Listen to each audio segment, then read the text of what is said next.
Allez, au mot de culture dans ce journal et j'ai le plaisir d'avoir à mes côtés Amna Hatti, spécialiste culture africaine et cinéma à Médian Radio. Amna, bonjour et merci d'avoir accepté notre invitation. Avec plaisir.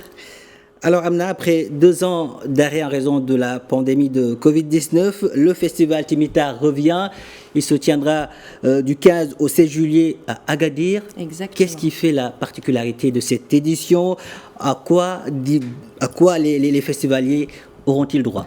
Eh bien, comme tu viens de le dire, Pape, donc c'est après 2 ans d'absence à cause de la pandémie de Covid-19. Donc c'est une édition très spéciale, une édition condensée. Et il faut rappeler l'essence un peu de ce festival, donc Timitar, qui est une porte ouverte, une fenêtre ouverte sur la culture amazigh, sur sa richesse, sa complexité. Et c'est aussi un pont entre plusieurs cultures, puisque c'est placé également sous le signe de la fusion. Donc on aura pas moins de 16 concerts, pas moins de 50 artistes venus d'un peu partout. Donc il y aura de la pop marocaine, du Chehabi, il y aura aussi Yuri Buenaventura, donc un peu de salsa, un peu de latino. Et c'est placé donc sous le signe des rencontres des différentes cultures et aussi démocratiser un peu la culture amazigh aux jeunes générations. Et donc on aura le droit donc à la programmation off avec à l'honneur le livre dans l'univers des Rouaïs, donc qui est une culture typiquement qui vient de la région de Sousse. Et c'est donc dans le but de l'inscrire au patrimoine immatériel de l'UNESCO et de faire montrer et de faire rayonner cette culture à l'international. Vous l'avez dit, une programmation riche qui prône les valeurs de la tolérance et du vivre ensemble, mais tout en mettant aussi en avant l'art des Rouaïs. L'art des Rouaïs, et c'est vrai que c'est un art un peu moins connu que celui de la Haïta, du Tsegnaouitz. C'est un peu des troubadours, des poètes qui étaient donc nomades, ambulants dans le Haut-Atlas, dans l'Anti-Atlas et dans la région de Sousse. Donc ils se baladaient avec des messages parfois politiques, sociaux, mais aussi en lien avec la vie agricole. Et donc les Rouaïs, c'est avant tout des poètes. Et il faut le savoir, c'est un art 100% oral et qui est calqué sur la manière dont on apprend le Coran dans les madrasas Sousse. Donc c'est sur l'écoute et la répétition.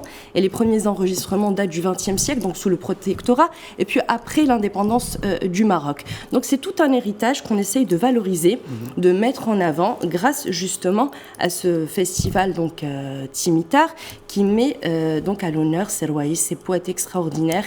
Et quand on comprend un peu les paroles, c'est des métaphores filées extraordinaires, ça rappelle beaucoup la Haïta. Il faut savoir aussi que c'est un art pentatonique, que l'on retrouve pentatonique à 5 gammes, comme les Gnawa, comme les chants hassani, donc un type de chant hassani, comme la musique chinoise, japonaise, et que l'on retrouve également dans de nombreux pays d'Afrique de l'Ouest. Et ça a des instruments bien précis, et c'est de la musique non écrite, seulement orale.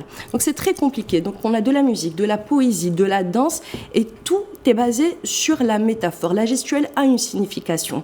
On peut ne pas chanter, ne pas danser, juste la gestuelle déjà amène un message. Exactement. Et on retrouve ça bien sûr sur le continent africain, dans de nombreux pays africains. Et c'est très typique de la région de Sousse. Et c'est très important de le valoriser et de le mettre en avant, et que les jeunes générations, surtout qui doivent reprendre le flambeau pour que cet art ne meure pas, eh bien, soient conscients de la richesse de notre culture marocaine, mais également amazigh. Donc voilà, ça sera à l'honneur pour ce festival Timitar. Festival Timitar qui se déroulera du 15 au 16 juillet à Agadir, mais dans le plus grand respect des gestes barrières, puisque voilà, exactement. La pandémie de Covid-19 est toujours là. Est toujours là, il ne faut pas l'oublier, il faut redoubler de vigilance, et on n'oublie pas qu'il y a 800 000 festivaliers quand même qui sont attendus, et ça fait chaud au cœur de voir voilà, que moi en tant qu'amazigh, c'est vrai que c'est une culture qui me tient tout particulièrement à cœur, et ça fait plaisir de voir qu'il y a autant de gens qui s'y intéressent et qu'il y a une jeune génération justement qui reprend le flambeau. Amna, merci d'avoir répondu à nos questions.